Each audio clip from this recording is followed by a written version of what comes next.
Thoughts on David Dobrik drama and his apology video. Do I miss my wisdom teeth? What sparked my love for The Sims and why?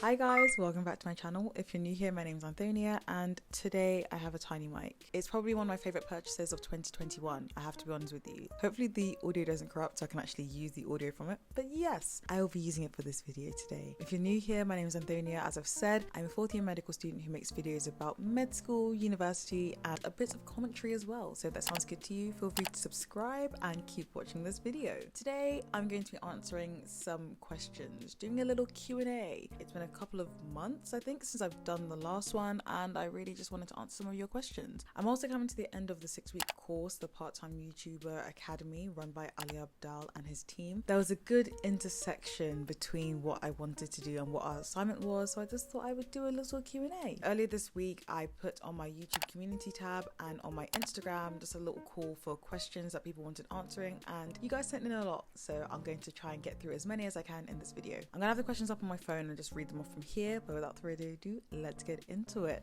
The first question I received was, do I miss my wisdom teeth? Yes, kind of, a little bit. Okay, it's complicated. If you guys didn't know, about 2 weeks ago I had all 4 of my wisdom teeth extracted. I did vlog my recovery from my wisdom teeth extraction, so I might edit that together and put that up at some point. But yes, I got my wisdom teeth extracted because my lower wisdom teeth were badly impacted. They were giving me loads of pain, loads of older sensation, and I just wanted to get them out as soon as possible. I didn't realize that in Canada and in America it's really common for people to just get all 4 of their wisdom teeth out to avoid like cavities forming and things. When it comes to wisdom teeth in the UK, from my experience, it's a lot more conservative. That's a lot more based on if something's giving you symptomatic pain, and removing your wisdom teeth seems to be very much a last resort sort of thing. I don't miss the bottom 2 because the bottom 2 will cause me pain and I'm glad they're gone. The top ones, my tongue is used to kind of going to the back of my mouth and feeling them there, and it's weird to not have them, but at the end of the day I don't want to get any cavities because they were there, so it's like a net gain,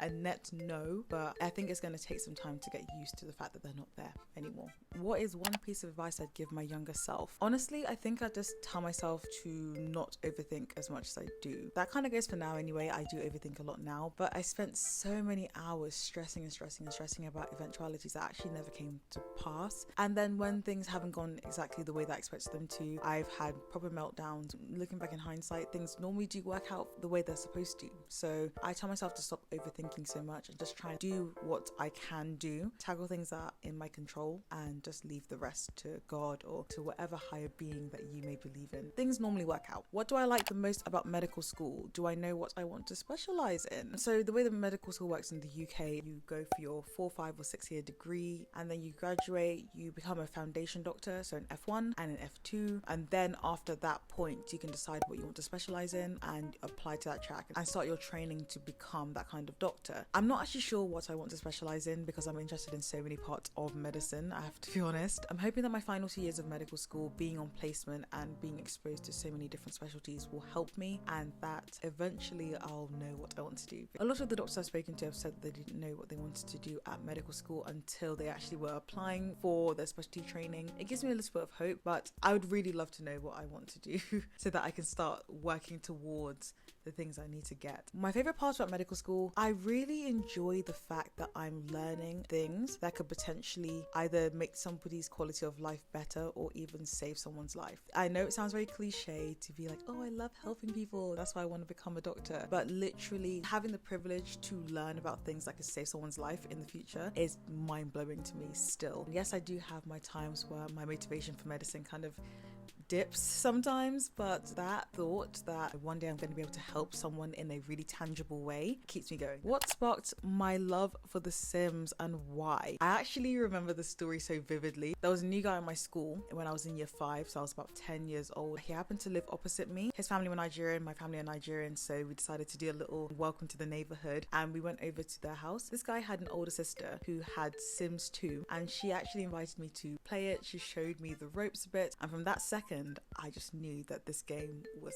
so sick. I just found it to be such a fun game. You can literally just create whatever reality you want to create. I asked my parents for it, but my parents had heard about The Sims not having great content, so they were like, no. But eventually they bought me The Sims 3 for one of my birthdays, and the rest is history. I own all The Sims 3 expansion packs. I own all The Sims 4 expansion packs. I love The Sims. What are your thoughts on David Dobrik's drama and his apology videos? I've actually been following this whole situation quite closely, and I've been debating whether to make a video about it or not. So if you guys want to hear my full thoughts on this whole situation, feel free to let me know down in the comments. The abridged version of my thought: first off, I believe the victims. I cannot even imagine how hard it must have been for the girl who was affected and her friends to actually come out and say what had happened to her.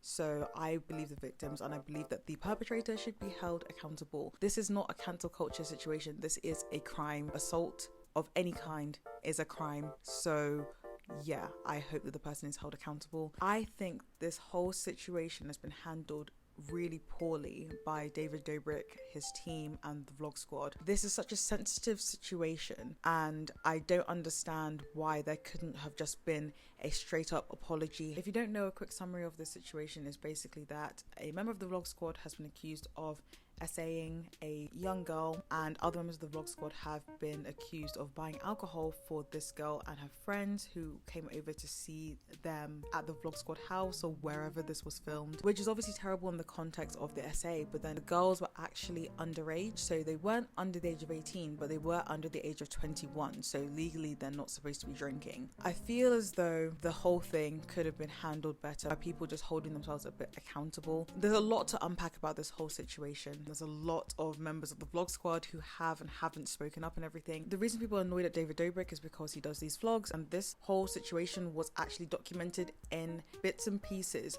during one of his vlogs, and it would appear from the footage that he should have been aware of what was kind of going on at that time. With regards to David's apology videos, with regards to the first video, I think there were a number of errors here. Number one, there was no real apology. I don't think he actually said sorry in that video at all. Number two, he's not specific. He's quite general, and maybe it was like a marketing / PR move that he didn't want to admit guilt or anything like that. And it was posted to his smallest channel. It was posted to his podcast channel, which has a fraction of the number of subscribers as his main channel where the original vlogs were posted. I just think that the video was made in really, really poor taste, and I didn't like it at all. His second apology video was better. He refers to specific situations, which is good, but in my opinion, the timing is off with this, because he posted this video once a whole slew of sponsors started to drop him and drop members of the vlog squad as well. The timing that this video was posted just seems to be a bit off. That's all I'll say on it for now. If you guys want that video, comment down below and I'll start organizing my thoughts on the whole situation, because the whole thing was a mess in my opinion. Tea or coffee, and what kind? Coffee gives me migraines or headaches sometimes, and I don't like to risk it. I haven't had coffee in years, so I'd have to say tea. I love green tea and I love peppermint tea. Those are my favorite kinds of teas to drink.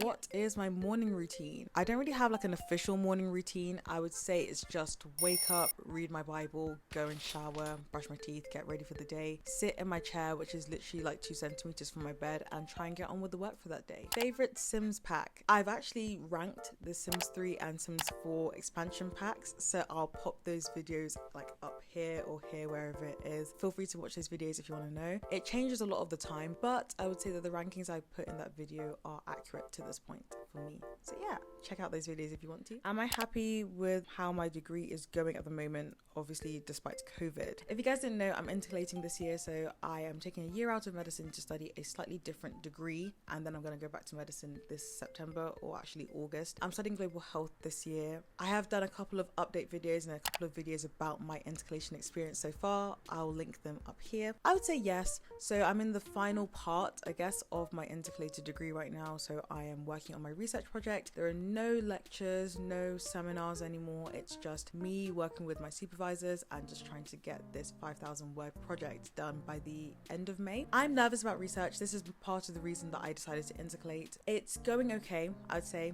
I think I'm reasonably happy with it. I think it's good. I have nice supervisors. Feeling optimistic at the moment. What made me want to start YouTube? I started my channel 3 years ago, almost 3 years ago now. And basically I started it because at the time there weren't very many women of color, namely black women, who were medical students vlogging and talking about their experiences in medical school. And I just thought that it'd be a great chance for me to actually be someone to stand in that gap and just make those videos. I just wanted to make the videos that I wanted to see when I was applying for medical school. Obviously there is a generic med school experience, but life in general and med school are affected by certain determinants such as the color of your skin, your gender, your sexuality, and I just didn't see very many people who looked like me talking about their experiences in med school. Over the course of this channel's life, it has kind of changed a bit. I do want to start talking more about my opinions and my thoughts on certain topics and subjects because it's just fun. I love having a chat. I'm a very chatty person if you know me in real life. I love delving into topics and having to think about what I think of those topics. So I just wanted the opportunity to do that. Hopefully along the way I can give some insights to people that maybe they hadn't thought of before and just generally entertain and inform some people. What is my favorite hobby that I've picked up during quarantine? I don't think I've really picked up very many hobbies during quarantine. I'm going to say baking because my sisters and I really pushed out the boat with baking. We did not make banana bread. I'm sure you guys will be disappointed to know, but my sisters and I, we love baking, but we normally kept just cakes. Through quarantine we've actually had the chance to discover different recipes, and now we cook up a mean batch of cookies. Our apple and pear crumbles are to die for, if I do say so myself, and it's just been nice to have the opportunity to actually bake with my sisters because obviously normally I'm in university, they're 5,000 miles away. I can't actually cook with them like I used to when I used to live at home. What would I rather grow, a vegetable garden or a flower garden? I think it's because of my hay fever, but I don't really like flowers all that much. I do think that it'd be cool to grow my own vegetables because I'm a big vegetable fan. I feel like with my current schedule I would almost definitely forget about watering them or taking care of them and they would end up dying. If I had more time, I probably would want to start a vegetable garden. And that brings me to the end of this video. Thank you guys for watching. I really appreciate it. If you like this video, don't forget to give it a big thumbs up, and if you're not already subscribed, feel free to subscribe. It makes me really happy when you guys do so, and I'd appreciate it a lot. If you guys are looking for something to watch next, I'm going to link a small playlist of med videos here and a small playlist of commentary videos down here so you guys can take your pick at what you'd like to watch, and I'll see you guys in the next one. Bye!